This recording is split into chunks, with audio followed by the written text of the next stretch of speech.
मैं हरीम हूँ, हरीम अहमद, इफ्तिखार अहमद और राबिया अहमद की बेटी। मैं कमजोर नहीं हूँ और ना ही बीमार। मैं अपने दुश्मनों से खुद निपट सकती हूँ।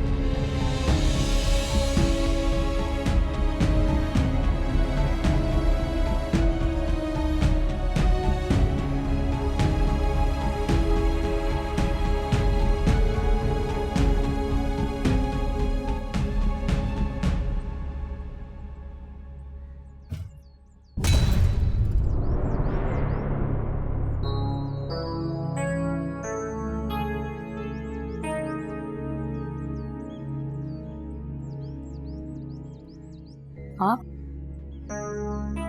मैं ज्यादा बात नहीं कर सकती और मुझे करनी भी नहीं। हरीम, आपकी तबीयत ठीक नहीं है, प्लीज आप बैठ जाएं। तुम्हें मेरी तबीयत की फिक्र है? मेरी फिक्र है तुम्हें?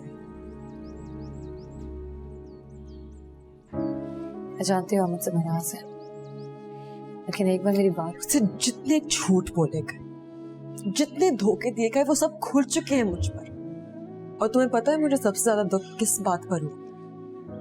अपनी कम अक्ली पर। मैं कितनी गलत थी। मैं तुम्हें अपनी बहन समझती रही, अपनी दोस्त। मैं तुम्हें मुसीबतों से बचाने के लिए अपने माँ बाप से लड़ती रही,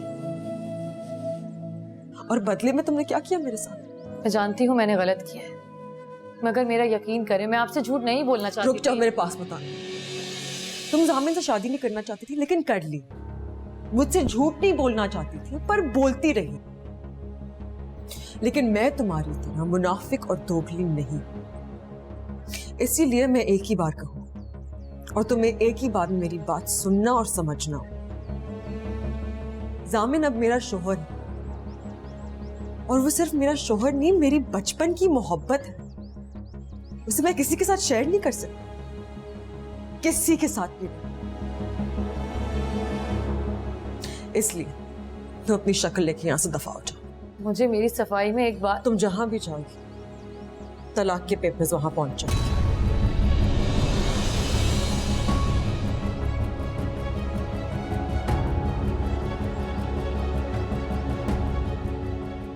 और हाँ, थैंक यू मुझे मेरी जिंदगी का सबसे बड़ा सबक देने के लिए। आज के बाद मैं किसी से हमदर्दी नहीं करूंगी, किसी पर एहसान नहीं करूंगी, और एतबार सवाल ही पैदा होगा।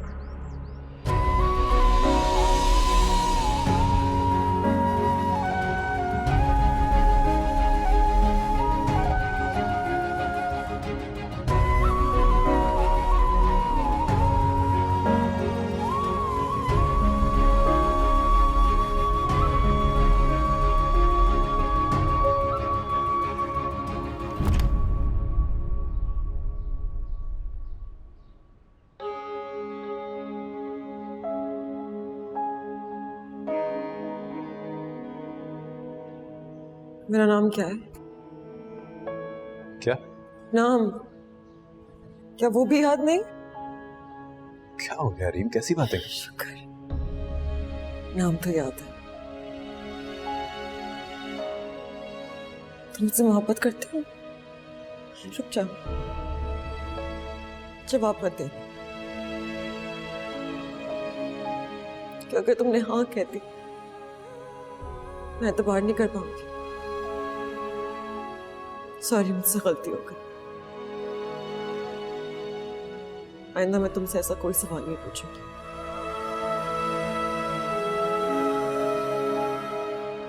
तुम मेरे लिए दुनिया में सबसे ज्यादा काबिल एतबार थे जामिन, और अब तुम ही मेरे लिए सबसे ज्यादा नाकाबिल एतबार हो चुके हो।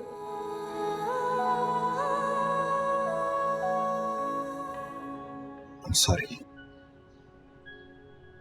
मैं जानता हूं मैं तुम्हारा गुनाहगार हूं। मैं जानता हूं मैंने तुम्हारे साथ ठीक नहीं किया रही, लेकिन इस तरह अपने आप को तो सजा मत दो। तुमने जो तकलीफ देनी है, जो सजा देनी है, मुझे दो। नहीं जामिन, मैं तुम्हें कोई सजा नहीं देना चाहती। एक सवाल का जवाब दे दो, हम कौन हैं? इतनी हैरत से क्या देख रहे हो? मैं पूछ रही हूँ हमारा रिश्ता क्या है जामिन? हम दोस्त हैं यार, बेहतरीन दोस्त हो तो मेरी तुम्हारी। वो बात पुरानी हो गई है जामिन। मैं अपने और तुम्हारे नए रिश्ते के बारे में पूछ रही हूँ।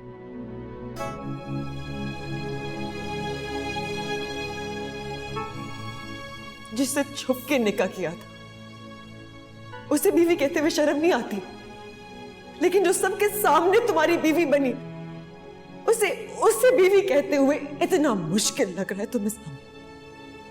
ऐसी बात ऐसा ही है जामिन। मैं पागल थी जो फालतू में तुम्हारी दोस्त बनी रही, लेकिन आज से हमारी दोस्ती खत्म जामिन। और ये दोस्ती मैंने खत्म नहीं की है, वो तुम खत्म कर चुके हो। मैं तो सिर्फ ऐलान कर रही हूँ, आज से दोस्ती खत्म और शादी शुरू। क्या हो गया यार, कैसी बातें कर रही है? मैं तुम्हें दोस्त के तौर पे शायद किसी और के साथ बांट सकती थी, लेकिन शौहर के तौर पे नहीं, कभी नहीं।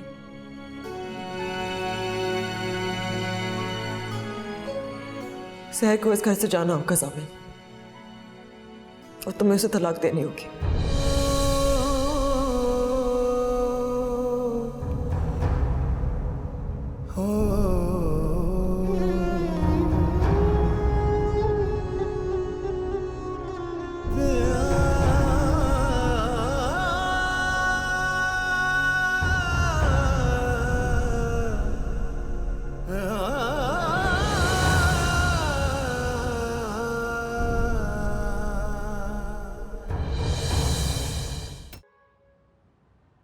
सौगवारी और उदासी का लिबास पहनकर अब कौन सा धोखा देने आई हो तुम? ऐसा तो ना कहें भाभी जान, इतने साल मैंने आपके साथ गुजारे हैं, इतनी बेअतवारी, इतनी हकीर हो गई हूं मैं आपकी नजर में। हाँ, हो गई हो। राबिया, मुझे बात करने दो। जी नहीं, कोई बात नहीं करेगा इन धोखेबाज और एहसान फरामोश लोगों से। इन माँ बेटे ने मिलकर हमारी बेटी की जिंदगी बर्बाद कर दी। आप पुलिस को क्यों नहीं बुलाते? बुलाएं पुलिस को और पकड़वाएं जामिन को। पुलिस बुलाने से क्या होगा? जो मामला उलझ चुका है उसे सुलझाने की कोशिश करो। ये मामला किसी सूरत नहीं सुलझ सकता। इफ्तिखार भाई, जामिन सहर को तलाक दे देगा, और वैसे भी ये शादी नहीं थी। वकार ने मरते हुए आदमी से महज हमदर्दी की थी, और मुझे भी उस लड़की से कोई हमदर्दी नहीं है, जामिन को भी कोई हमदर्दी नहीं है उससे, इसीलिए मैं करवाऊंगी उसकी तलाक। झूठ बोल रही हो तुम। मुझे अब तुम्हारी किसी भी बात पर एतबार नहीं है, सवाल ही पैदा नहीं होता। दिमाग खराब हो गया तुम दोनों का। एक तलाक करवा रही है, दूसरी पुलिस को बुलवा रही है। ये अकल है तुम लोगों की? इस तरह से मसाइल हल करोगे तुम लोग? हद हो गई है वैसे।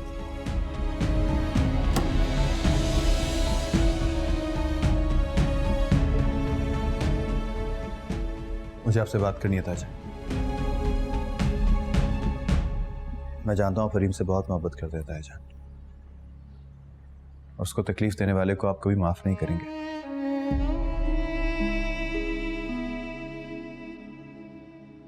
लेकिन मैं आपसे माफी मांगने आया भी नहीं हूं। माफी नहीं मांगना चाहते तो फिर क्या कहना चाहते हो? मैं आपसे सिर्फ ये कहने आया हूं कि जो कुछ हुआ इसमें मेरा कसूर नहीं था ताजा, और ना ही सहर का कोई कसूर था। अगर आप वहां होते और आपका कोई बेटा होता तो आप भी वही करते जो अब्बू ने किया था। हरगिज़ नहीं, कभी नहीं। मैं एक बेटी का घर बसाने के लिए दूसरी बेटी की जिंदगी बर्बाद न करता। गलत किया तुमने, तुम्हारे बाप ने, वकार ने। और तुम्हें इस बात का एहसास भी है कि तुम्हारी वजह से मेरी बेटी कितनी तकलीफ में है। तकलीफ में तो मैं भी हूं ताजा, तकलीफ में सहर भी है, और शायद इसी तकलीफ में मेरे अब्बू भी इस दुनिया से चले गए। लेकिन मैं आपको अब्बू की कसम खा के कहता हूं, वो आपको सब कुछ सच सच बताने वाले थे। लेकिन क्या? लेकिन यह कि इस घर में कोई सच नहीं बोल सकता। सच बोलने वाले को हमेशा मुजरिम और गुनाहगार समझा जाता है। वरना मैं और सहर आपको सब कुछ बता चुके होते। अब तुम अपनी हिमाकत का मलबा हमारे सरों पर डालोगे? ताईजान, मैं आपको सिर्फ ये बताना चाहता हूँ कि मैंने शादी से पहले सब कुछ बता दिया था हरीम को। मैंने कोई धोखा तो नहीं दिया उसको। इसे बताना कहते हैं। ऐन निकाह के वक्त गलती तुमने की, तुम्हारे बाप ने की, और सजा मेरी बेटी भुगत रही है।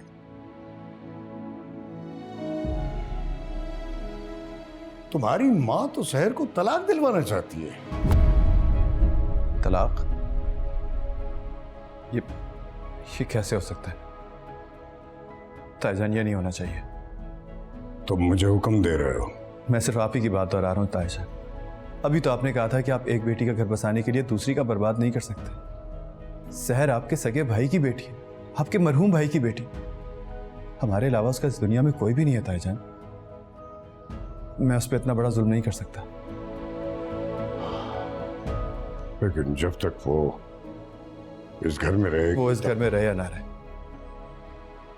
मेरी जिंदगी में हमेशा रहेगी।